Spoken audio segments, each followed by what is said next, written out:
CTS를 자주 신청하시는 분들은 익히 아시지만 CTS 콜링 가서를 인도하시는 브라이언 박 목사님께서 이 시간 귀한 말씀을 통하여서 우리 하나님 은혜를 나누기 원합니다.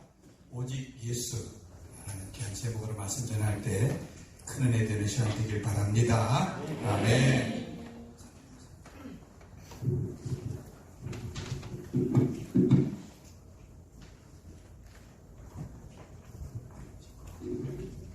여러분 반갑습니다. 여러분 한 분 한 분 예수님의 이름으로 환영하며 축복합니다. 오늘 아침에 너무 잘 나오셨습니다. 너무 잘 나오셨고, 여러분 오늘 여기 예배를 나오셨는데 무슨 목적으로 나오셨습니까? 교회 안 나가면 야단하실까봐? 하나님께 벌 받을까봐? 목사님 얼굴 볼 면목이 없어서?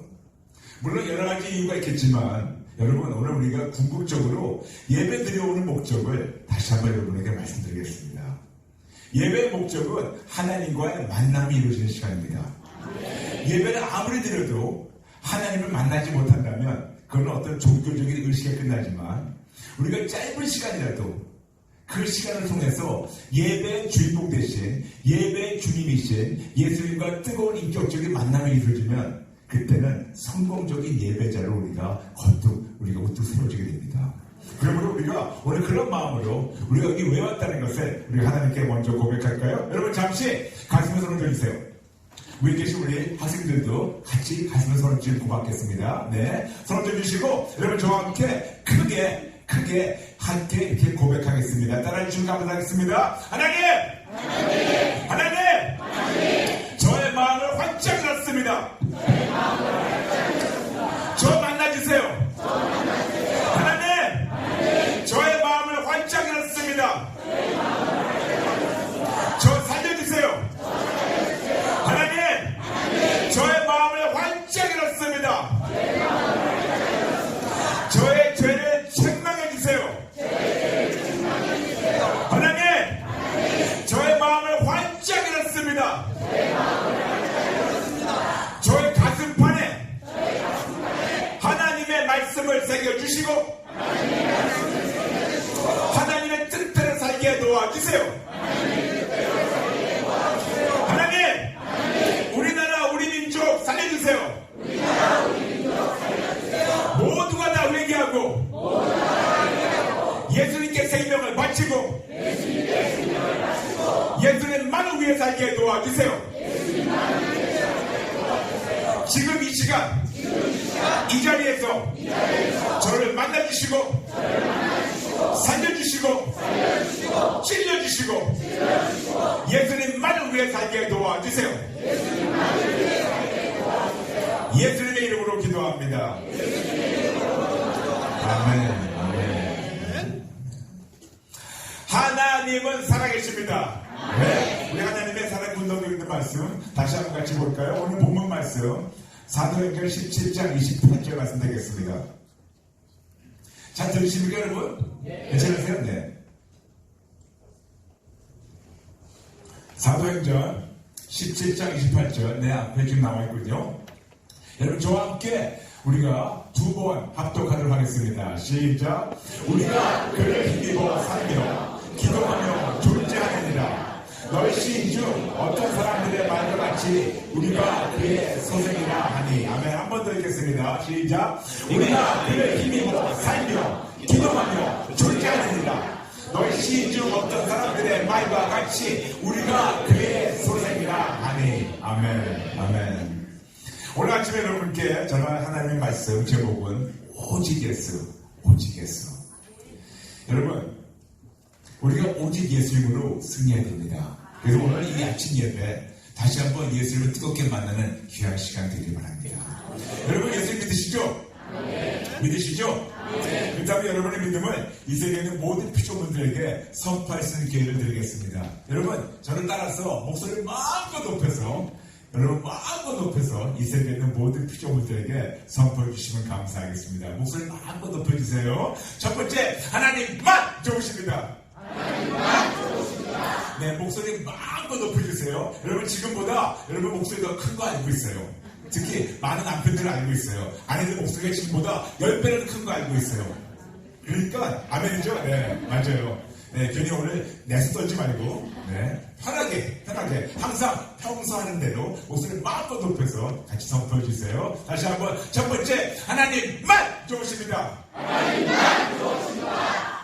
하나님만 모든 것을 가능케 하십니다. 하나님만 모든 것을 가능케 하십니다. 하나님만 신뢰하는 자에게는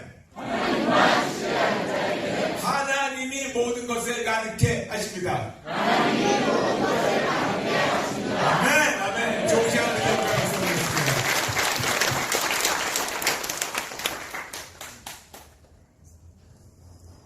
여러분, 우리는 신앙생활을 합니다.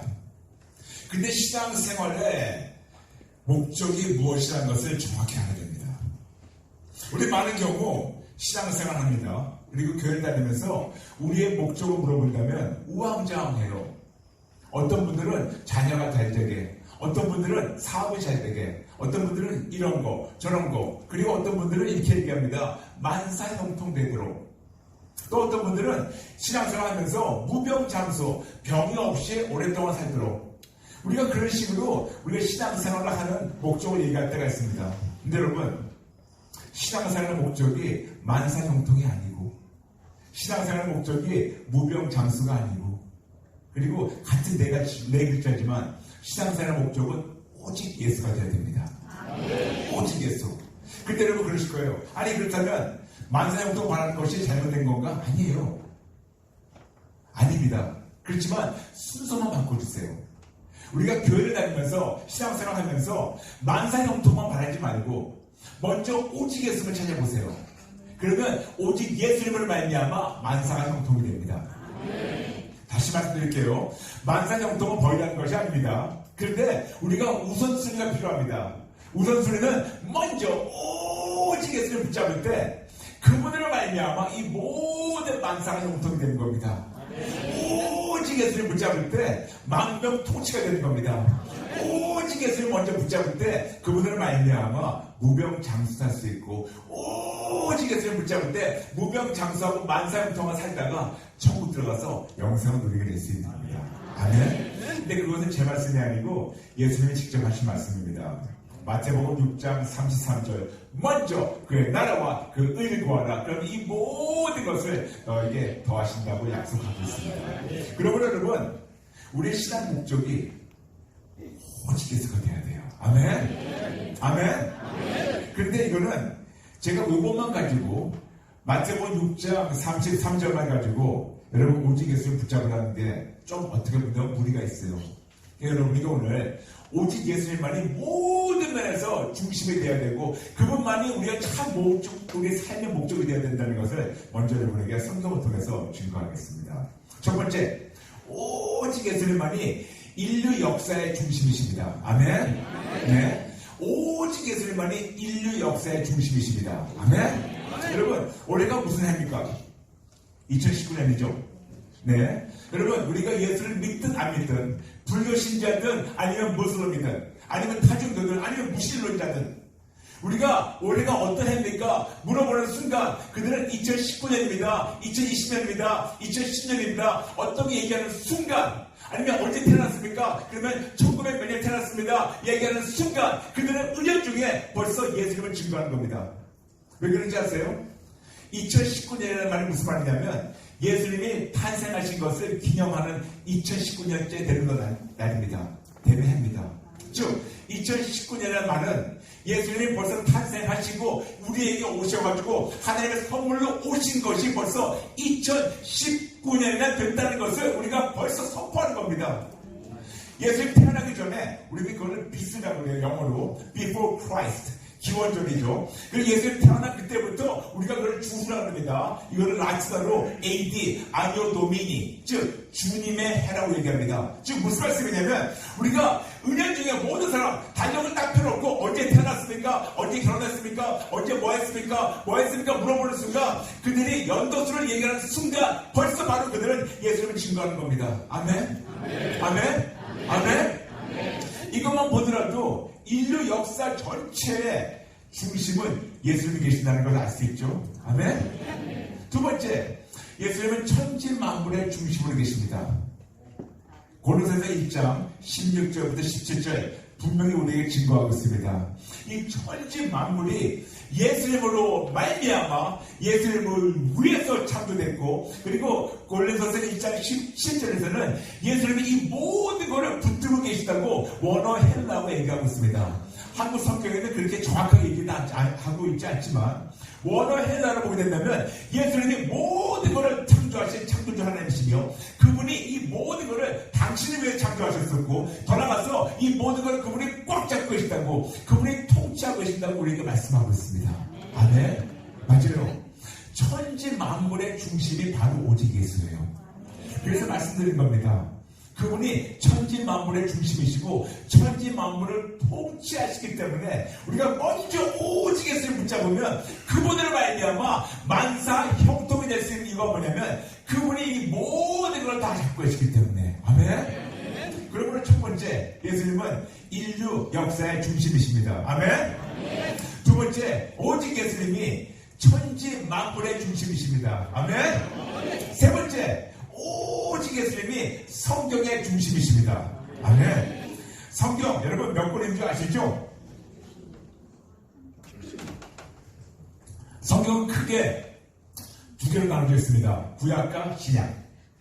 구약은 39권, 신약은 27권. 그런데 여기 많은 분들 어떻게 쉽게 기억하는 거 알게 되겠습니다. 여기 우리 학생들도 많은데 39권, 3 곱하기 9는 몇이죠? 그게 바로 신약이에요. 3, 9, 27. 이제 아는지 모르겠죠? 네. 3, 9는? 네, 맞아요. 구약에 39권, 그리고 신약에 27권 있습니다. 그래서 모두 합해가지고 66권이 있고, 모두 합해서 1189장이 있고, 그리고 모두 합해서 31,101구절이 있어요. 그래서 창세기 1장 1절부터 요한계시록 22장 21절까지 너무나 많은 이야기가 있고, 너무나 많은 것이 기록되어 있는데, 여러분, 성경의 주인공이 누군지 아십니까? 오직 예수예요. 오직 예수예요. 맞아요. 근데 그걸 제가 얘기한 것이 아니고 예수님이 직접 말씀하셨어요. 예수님 부활하신 다음에 에마오에 가는 그 제자들과 같이 걸어가시면서 예수님이 그들의 마음을 열게 하시고 그들에게 성경 공부를 가르치실 것이 바로 누가복음에 증거되어 있는데, 기록되어 있는데, 누가복음 24장 27절, 누가복음 24장 44절에서 분명히 말씀하고 있습니다. 이 모든 것이 예수님에 대해서 증거하고 있다고 제가 얘기하는 것이 아니고 어떤 신학자가 아니고 예수님이 직접 말씀하셨어요. 이것도 모자라서 아주 쉽게 요한복음 5장 39절에서는 우리에게 이렇게 말씀하십니다. 너희가 성경을 연구해서 영생을 얻는 줄 알고 있지만 이 성경 모든 것은 예수님이 당시에 대해서 증거한 거라고 말씀하고 있습니다. 아멘. 그러므로 성경 중심, 이 모든 66권, 1189장, 31,101구절, 이 모든 성경의 중심은 누구라고요? 오직 예수. 오직 예수 해주세요. 오직 예수. 다시 한번, 성경 중심이 누구냐고요? 오직 예수. 우리 조금 우리가 믿음 집어넣을까요? 오직 예수 해보세요. 다시 한번, 성경 중심이 누구냐고요? 오직 예수. 다시 한번, 인류 역사의 중심이 누구냐고요? 오직 예수. 천지 만물의 중심이 누구냐고요? 오직 예수. 성경의 중심이 누구냐고요? 오직 예수. 맞아요. 그러므로 여러분, 우리가 많은 경우 우리 아이들이 교회를 다니면서 우리는 이런 거 저런 거 많이 배웁니다. 아브라함과 이삭에 대해서 배우고, 다윗과 골리앗에 대해서 배우고, 그리고 다니엘과 사자들에 대해서 배웁니다. 그래서 아이들이 주일에서 갔다 오면 뭘 물어보면 오늘 뭘 배웠냐? 그러면 성경 이야기는 많이 배웠어요. 근데 성경 이야기는 많이 배웠지만 정작 성경의 주인공은 아이들이 몰라요. 성경의 주인공은 예수님 한 분입니다. 예수님 한 분밖에 없어요. 우리가 평생 뭐 어떤 소설을 읽든가 영화를 보든가 심지어는 드라마를 보더라도 거기에 주인공을 놓치고 매번 조연만 보고 다른 얘기만 보면 그 전체 맥락을 모르는 것처럼 성경을 아무리 읽어도 성경의 주인공이 오직 예수님 한 분인데 그분을 얘기하지 않고 그분을 배우지 않고 그분을 보지 않고 그분을 만나지 못한다면 가장 불쌍한 영혼입니다. 아무리 성경을 많이 읽어도 저는 어떤 분 이렇게 만난 적이, 제가 만난 게 누굴 통해서 들었습니다. 어떤 분이 성경을 3만 번 읽었대요. 3만 번. 3만 번. 대단하죠. 웬만한 거는 다 혼자서 앉아서 그걸 다 이분이 그냥 다 하실 수가 있대요. 그런데 안타까운 것은 3만 번 읽었지만 인생이 변하지가 않아요. 왜냐?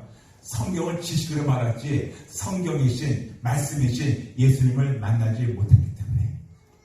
그러므로 우리 아이들이 평생 주일학교 다니고 그리고 많은 경우에는 고등학교까지 잘 다니다가 대학교 들어가가지고 교회를 떠나는 이유가 뭐냐면 교회에서 예수 예자를 들어보지 못하고 오히려 다니엘, 다윗, 다빗 등등등 이런 걸 듣다 보니까 주인공을 모르니까 관심이 없는 거예요. 그러므로 다시 한번 여쭤보겠습니다. 성경의 중심이 누구냐고요? 성경의 중심이 누구냐고요? 네. 또 있습니다. 아직 안 끝났어요. 구원의 중심도 오직 예수님이십니다. 구원의 중심. 여러분 우리가 구원의 중심 그러면 맞아. 우리 구원의 중심 우리가 어렴풋이 알고 있는데 성경은 분명히 쉽게 얘기하고 있습니다. 요한복음 17장 3절. 영생은 유일하신 하나님과 그가 보내신 자 예수 그리스도를 아는 거라고. 맞아요. 다른 거 없습니다. 우리가 모두 영생을 원해요. 우리가 한 번 태어났는데 한 번 죽습니다. 근데 우리가 영생을 얻고 정 가는 길은 다른 길이 없습니다. 예수님만이 길이라고 요한복음 14장 6절 말씀하고 있고 영생은 오직 예수님을 통해서 우리가 알 수 있는 거예요. 얻을 수가 있는 겁니다. 그렇기 때문에 우리가 예수를 얘기할 때 구주 예수라고 그러죠. 구주 예수가 무슨 말씀인지 아십니까? 구원의 주님이신 예수님이라는 말이에요. 구주 예수가 바로 구원의 주님. 그러므로 구원의 중심이 누구냐고요? 오직 예수. 아까보다 목소리 많이 떨어졌어요. 네, 다시 한번 할게요. 인류 역사의 중심이 누구냐고요? 오직 예수. 천지 만물의 주인인 중심이 누구냐고요? 오직 예수. 성경의 중심이 누구냐고요? 오직 예수. 구원의 중심이 누구냐고요? 오직 예수. 아직 안 끝났어요. 다섯 번째, 교회의 중심이 바로 오직 예수입니다. 골로새서 1장 18절 말씀하고 있습니다. 예수님이 몸 대신 교회의 머리라고. 몸 대신 교회의 머리라고. 여러분, 아무리 몸이 관장하고 아무리 돈이 많고 아무리 뭐 한다 하더라도 그 사람 목을 잘라버리는 순간 그 사람은 죽어요.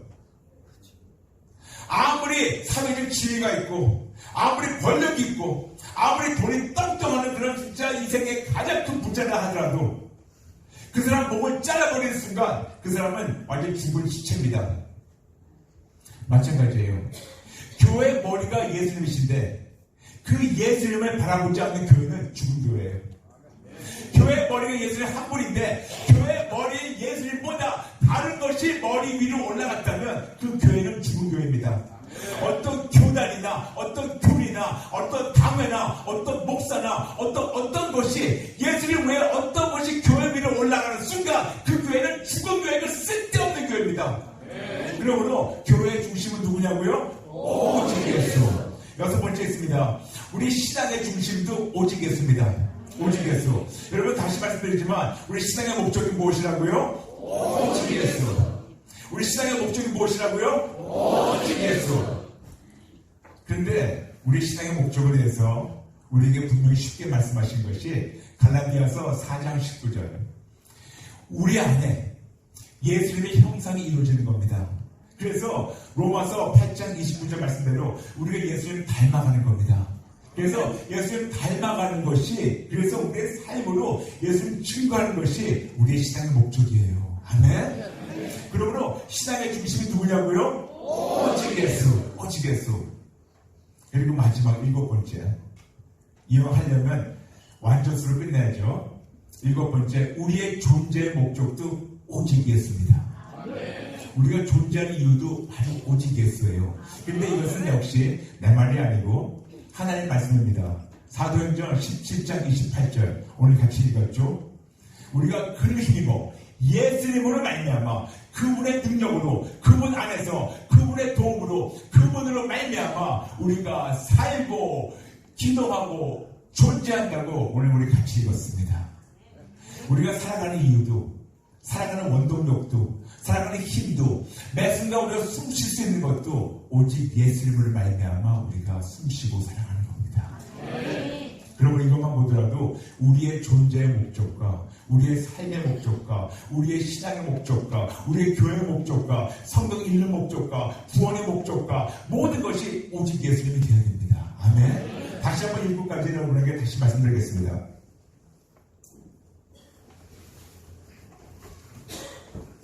인류 역사의 중심이 누구냐고요? 오직 예수.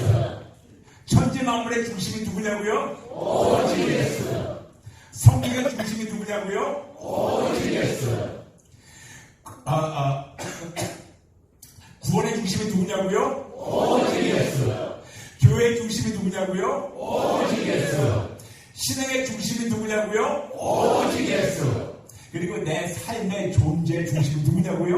오직 예수. 맞아요. 그래서 우리는 그분을 주님이라 부르는 겁니다. 사도행전 22장 36절, 하나님이 예수님을 주와 그리스도로 세우셨다고, 만드셨다고. 맞아요. 우리 예수님을 주님 하는 거 뭐냐면 그분만이 주님이 되어야 돼요.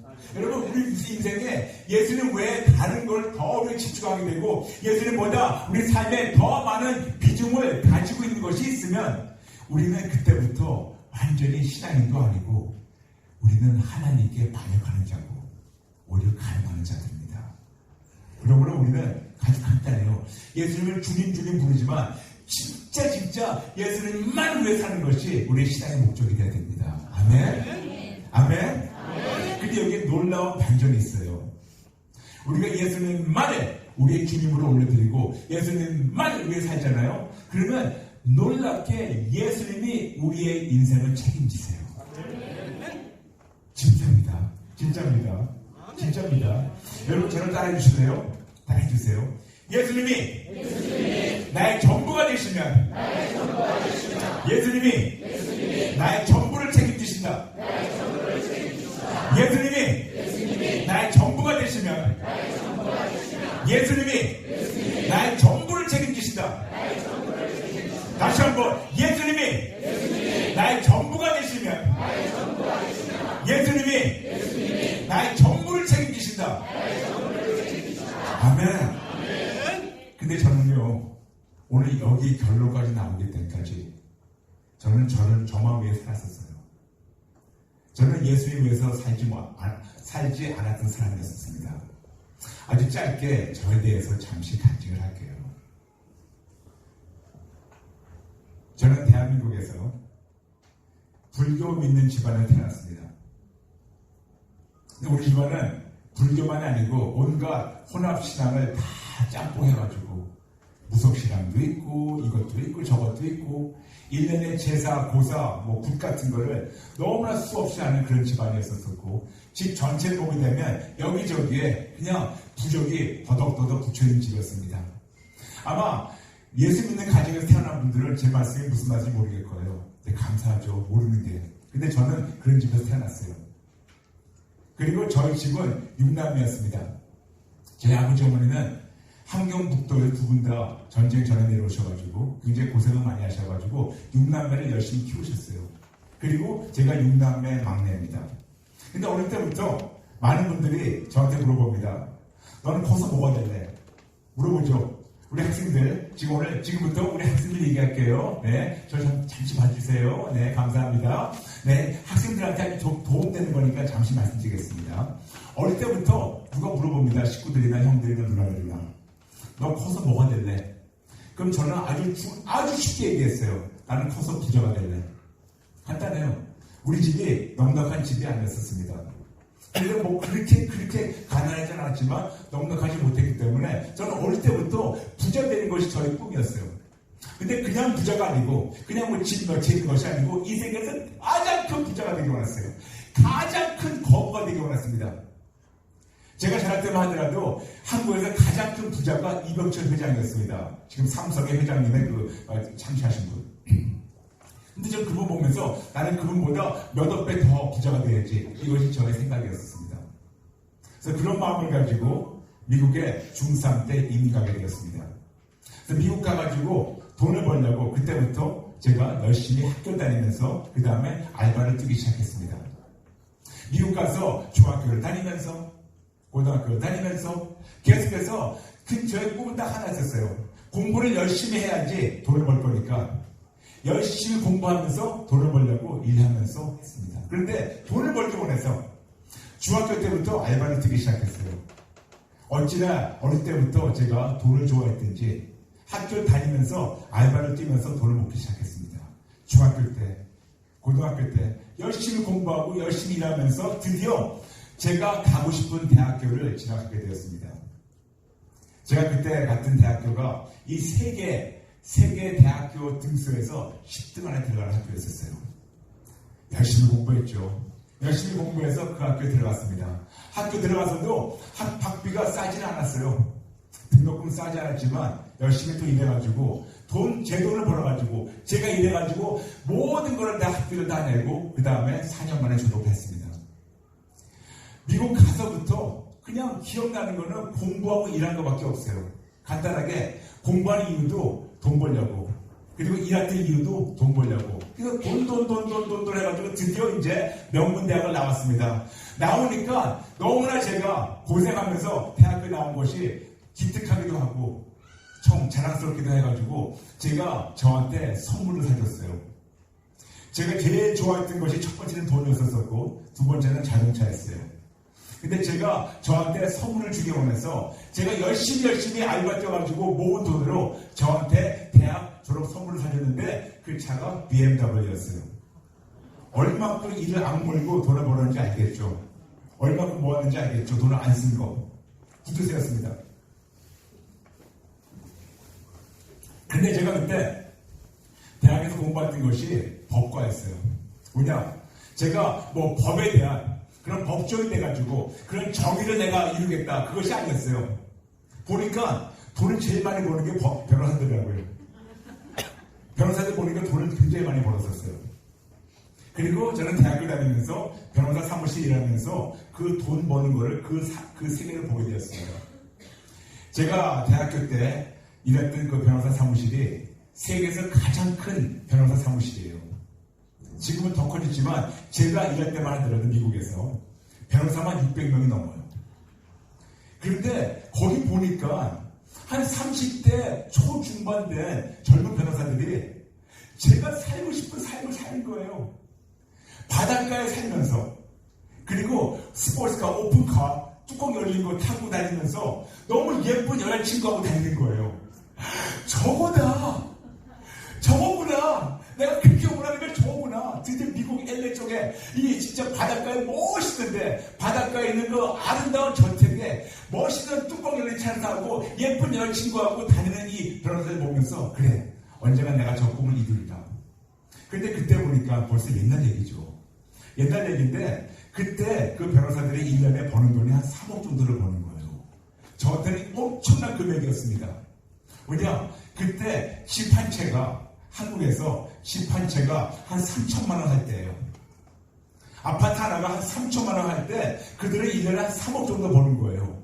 와, 이거구나. 내가 드디어 이제 법대 가기를 잘했구나. 그러면서 열심히 공부를 하고 꿈을 키웠는데 그러면서 준비하고 있었는데 하루는 잡지를 읽다 보니까 타임 매거진이라고 거기에 뉴욕 월가에서 돈 거래하는 사람들의 펀드 매니저들 그들에 대한 기사가 나왔어요. 6명이 나왔는데 밤 읽다가 갑자기 벌떡 깨났어요. 침대에서. 그러면서 그거를 진짜 마치 공부하듯이 달달달달 외우기 시작했어요. 왜냐? 그 뉴욕 월가에서 돈을 거래하는 사람들이 있는데 그 사람들이 1년에 400억을 버는 거예요. 아니 어떻게 이런 돈을 벌지?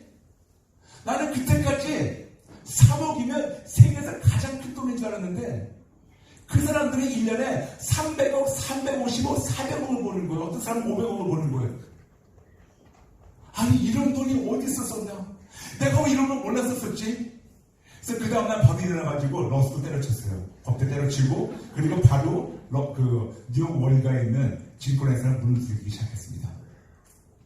그리고 이왕 들어가려면 세계에서 가장 큰 증권회사를 제가 겨냥해가지고 문 들기 시작했어요. 그리고 어느 한 회사 찾았습니다. 뉴욕에 있는 회사. 거기에 3개월 동안 집요하게 가서 문 두들기고 제가 가서 면접 시험 보고 이런 거 보고 저런 거 보고 해가지고 드디어 당당히 그 회사에 입사했습니다. 입사하면 뭐합니까? 일 열심히 해야지. 열심히 일하려고 하루에 19, 20시간씩 일했어요. 잠도 안 자고. 아침 새벽 4시에 출근합니다.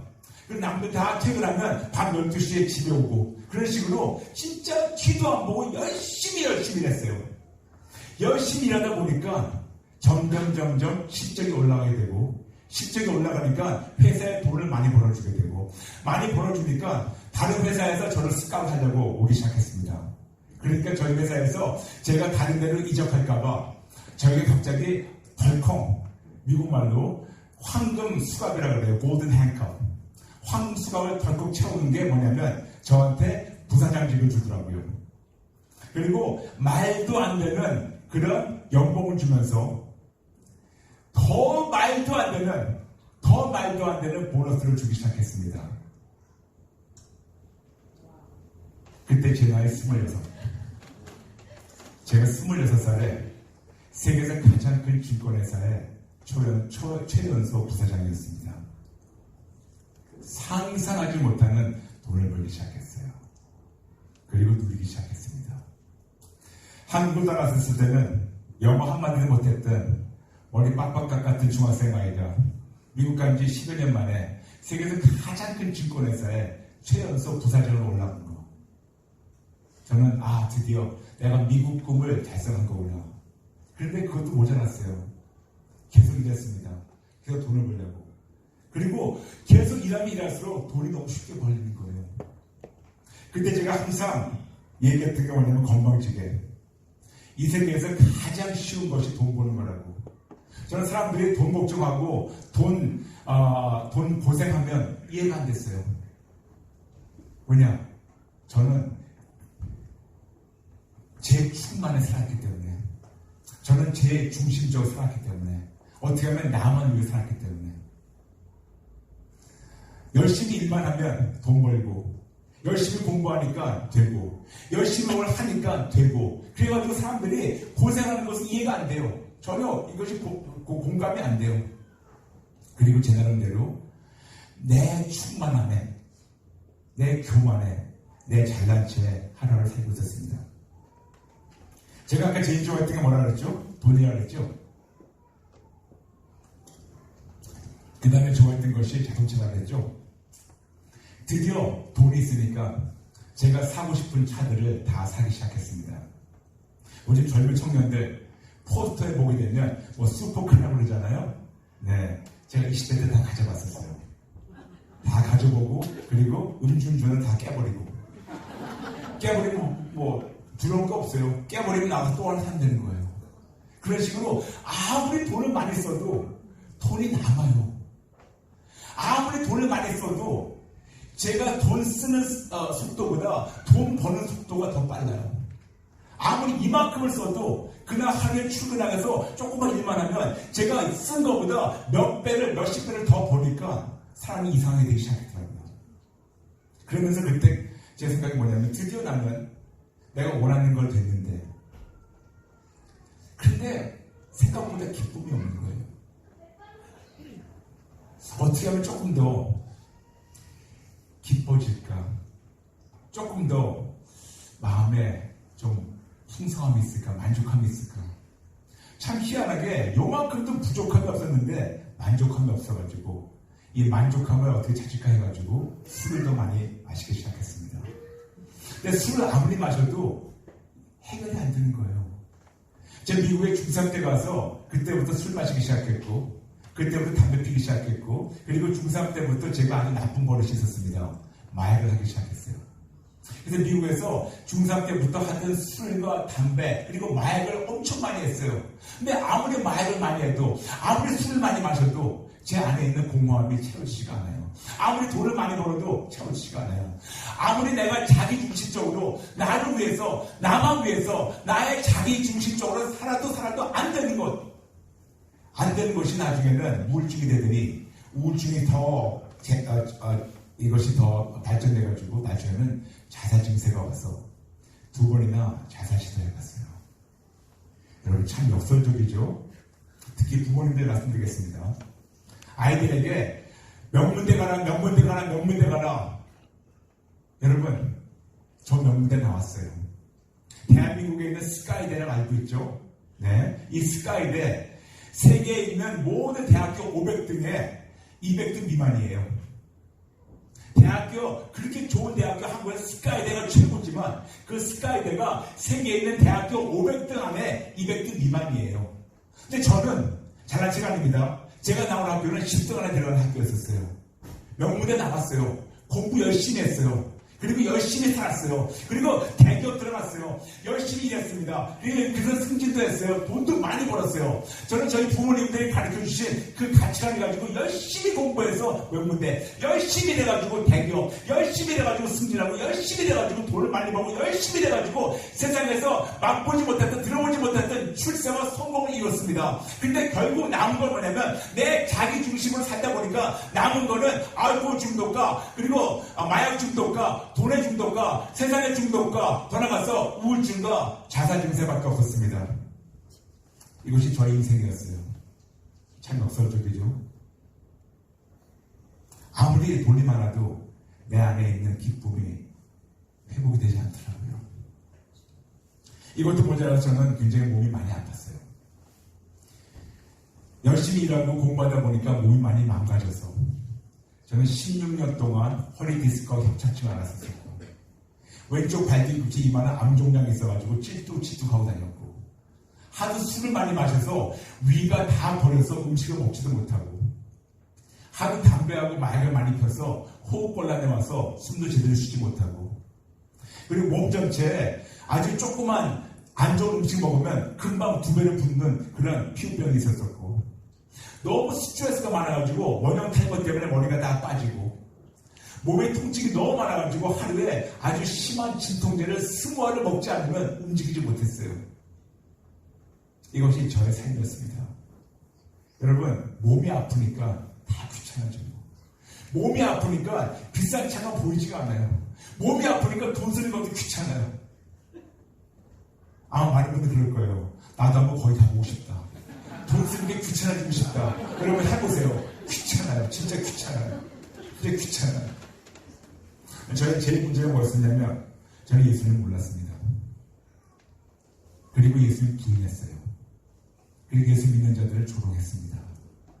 근데 정작 제 삶은 바닥에서 바닥을 가면서 어둠에서 우울증에서 자살 증세에서 술과 마약과 돈의 중독에서 매일매일 살고 있었습니다. 그러던 어느 날 1994년 6월 17일 저와 저희 형이 길거리 운전하고 있는데 어떤 한 남자분이 저의 차에 찾아오셨어요. 그런데 이분이 제가 가지고 있는 모든 5만 가지 질문에 정답을 가지신 분이 찾아오셨어요. 저는 그렇게 많은 질문이 있었는데 어느 누구도 저에게 올바르게 살라고 정답을 주신 분이 없었습니다. 그런데 한 분을 만나게 되었어요. 제 주변에 친구가 많았어요. 근데 여러분 친구가 많은데 잘 나가는 친구한테는 올바르게 살라고 아무도 얘기 안 해요. 왜냐? 그들을 아이들하고 나가면 술값은 제가 다 냈으니까. 술값 된 사람한테 너 올바르게 살아라. 그러면 술이 아마 안 들어오니까 그런 말 안 해요. 제 주변에 친구가 한 100명 정도 있었어요. 근데 거기다가 목사님 아들, 장로님, 권사님 아들이었어요. 근데 이 아이들이 저한테 한 명도 전도한 적이 없어요. 그랬는데 이 5만 가지 질문이 있었는데 거기에 정답을 아는 분을, 정답을 가르칠 수 있는 분을 만나게 되었습니다. 그리고 제가 오랫동안 술과 담배, 마약을 끊으려고 했는데 못 끊었는데 한순간에 끊을 수 있게 도와줄 수 있는 어떤 한 분이 저의 차에 찾아오셨어요. 1994년 6월 17일 저와 저희 형이 길거리 운전하는데 제가 그렇게 부인했던, 그렇게 조롱했던 예수님이 저의 차에 찾아오셔서 저희를 만나주시고 인격적인 만남이 이루어지고 6시간이라는 초자연 사건이 있은 이후 이 세계 모든 사람이 예수님 부인하더라도 저와 형은 그렇게 부인하지 못하게 그분과 뜨거운 만남이 이루어지고 그 순간 20년 넘게 끊으려고 했던 술과 담배, 마약 깨끗이 끊게 도와주셨고, 그리고 같은 해에 주회종으로 부르셔서 지난 25년 동안 세상을 다니면서 제가 만난 예수님을 증거하고 있고, 저보다 더 말씀 많이 부르던 저희 형은 지금 교회 장로님으로서 하나님을 잘 섬기고 있습니다. 그리고 예수님 만나고 한 3주일 됐었을 때 성경에 나와 고린도전서 12장 8절부터 10절에 9가지 성령님의 은사가 있는데, 예수님 만나고 3주일 정도 됐었을 때 교회에서 기도하는데 그 9가지 은사를 한꺼번에 하나님께서 나타나게 하셔가지고 하나님의 일방적인 은혜로 어느 누구한테 가서 제가 안수받은 것이 아니고 하나님이 직접 고쳐주셔가지고 16년 동안 앓던 허리 디스크하고 협착증을 2초 만에 고쳐주셨고, 그리고 왼쪽 발 뒤꿈치 하나님 말씀 듣고 있는데 제 눈앞에서 녹아서 없어져버렸고, 안에 있는 모든 미산역류 깨끗이 치료하셨고, 그리고 모든 피부병 깨끗이 치료하셨고, 몸의 통증 다 걷어가셨고, 호흡곤란 다 걷어가셨고, 원형 탈모 머리가 다 나더라고요. 이게 제 머리예요. 그리고 하나님이 어찌나 건강을 지켜주셨는지 지금 제 나이가 60이 넘었어요.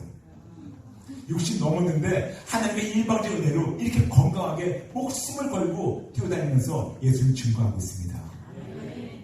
제가 왜 여러분에게 이렇게 말씀드리냐, 제가 여러분 나이 때, 우리 학생들이 있습니다. 여기 위에도 있고, 여러분 나이 때 누가 나한테 와가지고 브라이언, 너의 중심적 삶을 살지 말고 예수님 중심적 삶을 살아라, 누가 한 번이라도 얘기했었으면 저 인생은 아마 바뀌었을 거예요. 그런데 제 주변에서는 제가 세상적 말로 잘 나가니까, 공부도 잘하니까, 돈도 많이 버니까, 출세하니까, 성공하니까 옆에서 거기에 부채질만 했지 내 삶이 올바르지 못하는 것을 아무도 얘기 안 했어요. 그러니까 남은 것은 술과 알코올, 술과 마약 중독과 그리고 자살 증세밖에 없었어요. 그런데 예수님을 뜨겁게 만나고 제 삶이 완전히 뒤바뀌어서 그때부터 브라이언 중심이 아닌 예수님 중심으로 삶을 살게 되니까, 오직 예수를 살게 되니까 하나님이 상상하지 못한 일을 지금도 이루시고 있어요. 그래서 하나님의 은혜 안에서 매일매일 승리하고 매일매일 살아나고 매일매일 생명을 체험받고 매일매일 건강하게 오직 예수님만 증거하다가 오늘 드디어 3절까지 오게 되었습니다. 아멘. 저는 여러분에게 다시 한번 말씀드리겠습니다. 우리는 인생을 살아가면서 어떤 목적이 필요해요. 목적에는 어떤 골이 없으면, 어떤 편대가 없으면 우리는 우왕좌왕하고 갈 수밖에 없습니다. 그런데 여러분, 우리 인생의 편대가, 우리 초점이 오직 예수가 되어야 돼요. 아니면 인생이 망가집니다. 어떻게 하냐고요? 저를 보세요. 저는 36년 동안 제가 원하는 대로 살았어요. 저는 36년 동안 저의 삶의 중심은 브라이언 박이었어요. 36년 동안 저의 목적은 어떻게 하면 나만 기쁘게 할까? 36년 동안 어떻게 하면 내가 더 좋아지고 더 충만하고 나로 말미암아 이 세상 모든 사람이 존재한다는 그런 착각을 살고 있었습니다. 근데 예수를 만나고 나서 자기 중심에서 예수 중심으로 바뀌었습니다. 근데 예수님은 나의 전부가 되시니까 그분이 나의 전부를 책임지세요. 저의 인생의 경험입니다. 해보니까 돼요. 근데 많은 분들 이렇게 얘기하면 당신이니까 되지 나는 안 될 수가 있다, 그럴 수가 있겠죠? 아니에요. 여러분, 저는 여러분보다 요만큼 더 좋은 것이 없습니다. 요만큼 더 제가 여러분보다 나은 것이 없어요. 오히려 여러분보다 제가 더 못했지 여러분보다 나은 것이 아무것도 없어요. 그리고 오히려 제가 첫 번째 저의 36년을 돌아본다면 제 삶을 아주 딱 한 단어로 해결해야 돼요. 딱 세 글자, 한 단어. 첫 번째 36년의 브라이언 박은 무엇이었냐? 딱 한 단어입니다. 세 글자.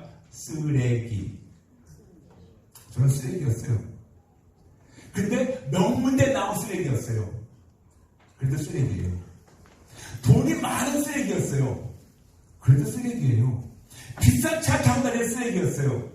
그래도 쓰레기예요. 사람들한테 칭찬받고 사람들한테 부러워받는 쓰레기였어요. 그래도 쓰레기라는 겁니다. 여러분, 쓰레기 갖다 놓고 거기다가 어떤 포장을 하고 어떤 치장을 한다 하더라도 쓰레기는 쓰레기예요. 안에서 근본적으로 바뀌지 않는 한 쓰레기에다가 아무리 포장을 한다 하더라도 그것은 배설물이고 쓰레기밖에 안 돼요. 근데 지금은 아직도 완벽하지 않습니다. 그렇지만 예전보다는 조금 덜 쓰레기 같아요. 여러분, 부탁했습니다. 우리의 인생의 목적이 정확해야 돼요. 오직 예수. 특히 학생들 부탁합니다. 지금 아마 부모님들이 교회도 가지 못하게 하고 학원가를 갈 거예요. 그리고 마치 스카이대 들어가면 이 세상이 다 끝나는 줄 알고. 근데 여러분, 어저께 뉴스 보셨나요? 대한민국 4년제 대학교 졸업한 그 학생들의 실업률이 사상 최고로 높아요.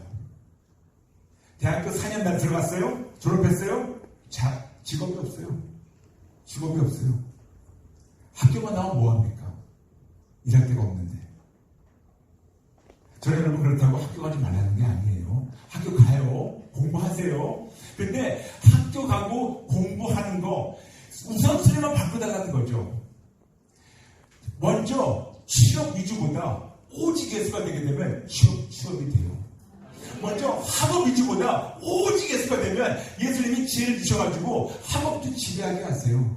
무슨 말인지 아시겠습니까? 저는 특히 학생들에게 부탁합니다. 여러분 지금 너무나 지금 축복인 거예요. 여러분 나이 때 저한테 누가 와서 그 말 했다면 제 인생은 더 많이 바뀌었을 거예요.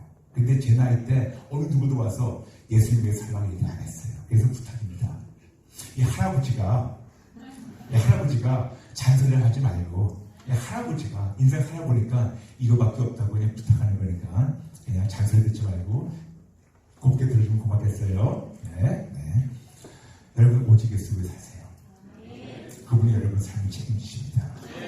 오늘 말씀을 정리하겠습니다.